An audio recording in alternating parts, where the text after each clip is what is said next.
Gospel is telling to interpret our own hearts, our own actions, our own words, our own understanding, our own immaturity we live in.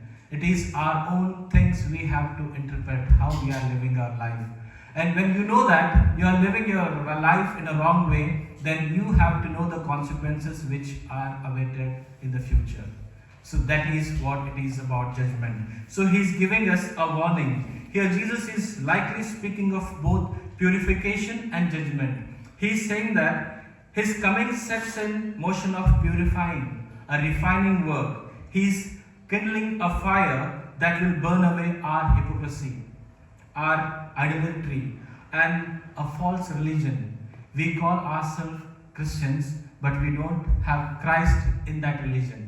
So that is a false religion. And this is what he wants to purify and he wants to burn it away. So second is, we are called to bear fruit. That is what we are failing in our life. This fruit can be a fruit of patience. It can be a fruit of love. It can be a fruit of obedience. It can be a fruit of maturity. It can be fruit of caring others. It can be fruit of gentleness. It can be fruit of self-control, or it can be fruit of anything which is good in the sight of the Lord. The list goes on and on, but this fruit is expected when we are cared by God, when we are provided by God, when we are nurtured by God, when we are given everything by God. This fruit is expected from each one of us. Thirdly, the third point comes to us from the epistle of Hebrews chapter 11 verse 29 onwards. It is about run with perseverance.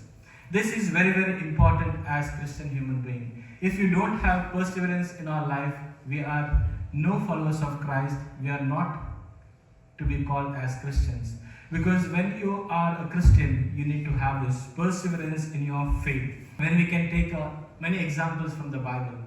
Example of life of Abraham.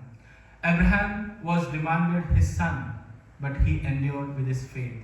He was ready to sacrifice his son. Look at the life of Shadrach, Meshach, Abednego. They were thrown into the fire furnace, but they were safe when they came out because they were running their faith with perseverance. And also we can see the example of a persistent widow in the parables from the gospel.